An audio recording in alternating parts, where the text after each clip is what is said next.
The sands of the Giza Plateau have swallowed the stories of 1,000 generations, but they cannot silence the greatest question ever carved into the earth. A question asked in perfect stone. How? Look upon the Great Pyramid, and feel the crushing weight of its sheer impossibility, a mountain of mathematics, a geometric sentinel standing against the relentless sweep of 45 centuries. And ask yourself if this colossal, staggering monument is truly nothing more than the final, arrogant tomb of a single Egyptian pharaoh named Khufu, or if it is the only surviving relic of a forgotten human legacy, a civilization so advanced, so utterly erased, that we can only recognize its echo in the silence of these impossible stones. The official narrative, the one taught in every textbook and defended in every archaeological dig, is a powerful and beautiful story of human ingenuity, a nation unified, 1,000,000 man-hours mobilized, simple copper tools against the granite heart of the earth, ramps of mud and brick spiraling upwards, all within the 20-year span of one man's reign. It is the story of a logistical masterpiece, an act of sheer will that resulted in 2.3 million stone blocks, each weighing as much as an SUV, stacked with an accuracy that defies the hand-drawn blueprints of the modern age.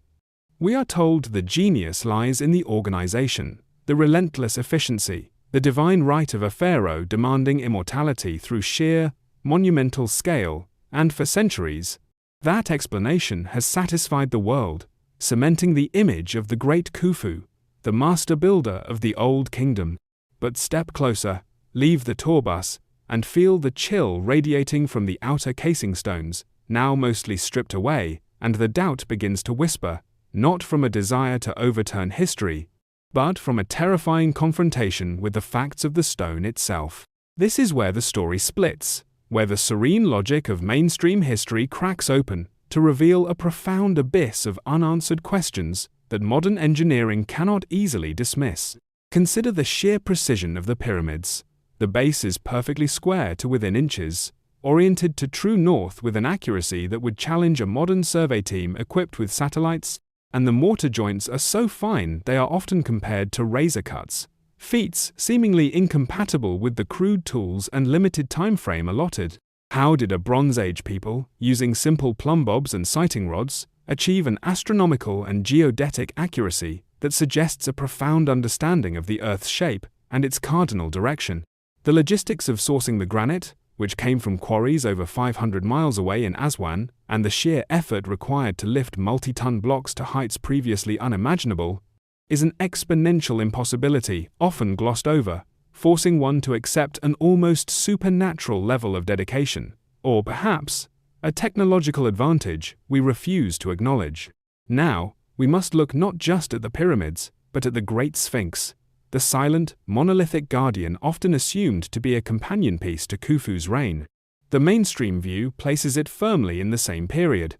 But look at the erosion, not the wind and sand damage that mars the monument today, but the deep, vertical fissures carving into the bedrock enclosure, an unmistakable sign of heavy rainfall. Geologists, most famously Dr. Robert Schoch, argue that to sustain that level of water erosion, the Sphinx must predate the arid climate of Khufu's time by several thousand years, placing its creation not in the age of pharaohs, but in a wet, fertile era that predates recorded Egyptian history, pushing its true age back to 7,000, 10,000, or even 12,000 years ago, a time conventional history calls the Stone Age.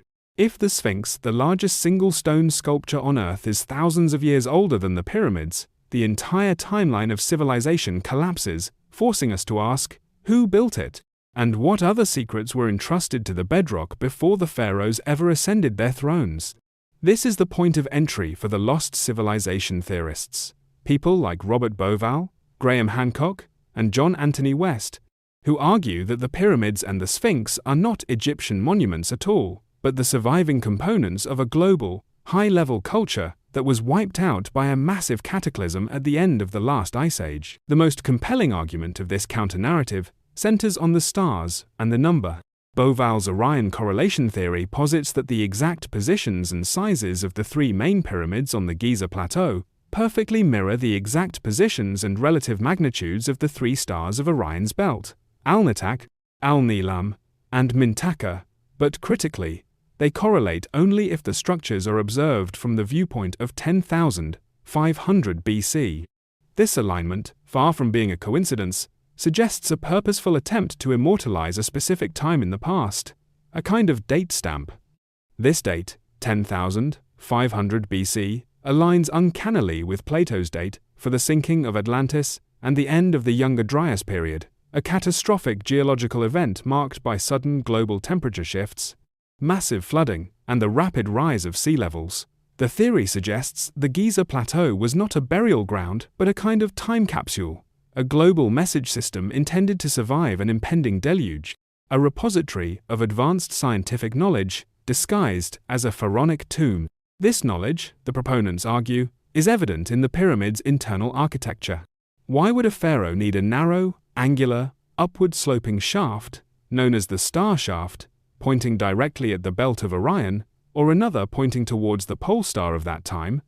If the structure's sole purpose was a burial vault, these features, they claim, suggest an astronomical, perhaps even a functional, purpose far beyond funerary rituals. Moreover, the argument extends to global architecture. The precise astronomical alignments found not only at Giza but also at sites like Teotihuacan in Mexico and ancient megaliths around the world, suggesting a unified global blueprint that predates cultural separation. If all these sites were built by disparate, disconnected cultures, why do they all share an obsession with the same celestial coordinates, the same sacred geometry, and the same impossible engineering capabilities?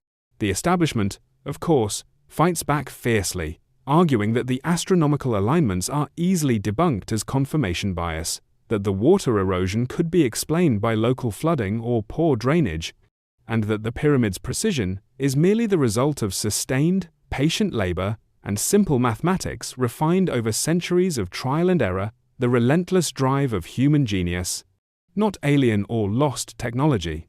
They point to the workmen's cemeteries, the papyrus records detailing labor, and the pragmatic reality that ancient Egyptians did build tombs, and these are merely the greatest examples of them.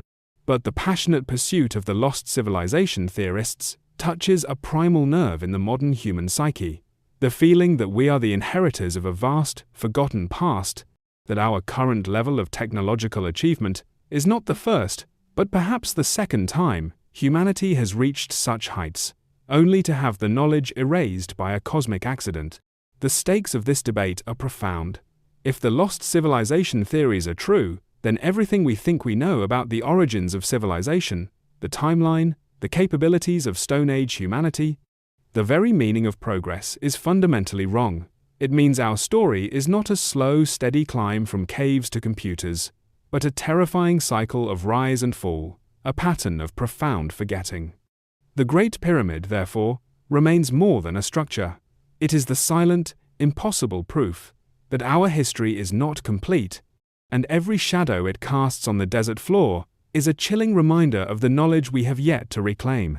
This is a battle not just between historians and rebels, but between two competing visions of humanity, one humble and linear, the other ancient, cyclical, and terrifyingly grand.